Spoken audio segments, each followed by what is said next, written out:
আসসালামু আলাইকুম, আশা করি সবাই ভালো আছেন আল্লাহর রহমতে। আমিও ভালো আছি। ভাইয়ারা চলে আসে কয়ারি ইউনিয়ন কালকিনি থানা থেকে।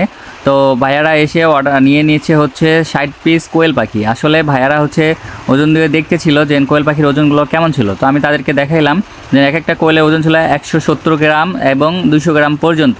এবং ভাইয়েরা হচ্ছে যে কোয়েল পাখিগুলো নিয়েছে এটা 60 পিস কোয়েল পাখি দিয়েছে এবং 60 পিসের ডিম বেছে বেছে তাদেরকে দেওয়া হয়েছে যে তারা যেন বাসায় নিয়ে ডিম পেয়ে যায়। তো আলহামদুলিল্লাহ তাদের 60 পিস কোয়েল পাখি 3টা ক্যারেটে করে মানে 3টা ডেলিভারি খাঁচায় করে দেওয়া হয়ে গেছে। এবং যেহেতু দূরে যাবে এবং বাইকে করে নিয়ে যাবে, তো এই জন্য আমি তাদের খাঁচাগুলোকে সুন্দর করে ডাবল করে বেঁধে দিচ্ছিলাম যেন কোনো সমস্যা না হয়।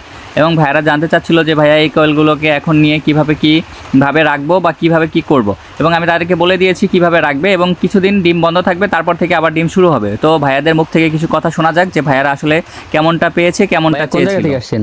আমরা আসছি কয়ারি ইউনিয়ন সাহেব কালকিনি থানার। কালকিনি থেকে আসছে ভাইয়ারা, কয়ারি ইউনিয়ন থেকে। ভাই ডিম পাড়া করে নিলেন না? নতুন নতুন উদ্যোক্তা। যাক, ভাইয়াদের জন্য সবাই দোয়া করবেন। নতুন উদ্যোক্তা নিয়ে গেছে 60 পিস ডিম পাড়া কোয়েল। ইনশাল্লাহ 60 পিসের মধ্যে 60 পিসই পাওয়া সম্ভব। এইভাবে চেক করে দেওয়া হয়েছে, তাই না ভাই? জি, ঠিক আছে ভাই, ওকে, আল্লাহ হাফেজ। আল্লাহ হাফেজ।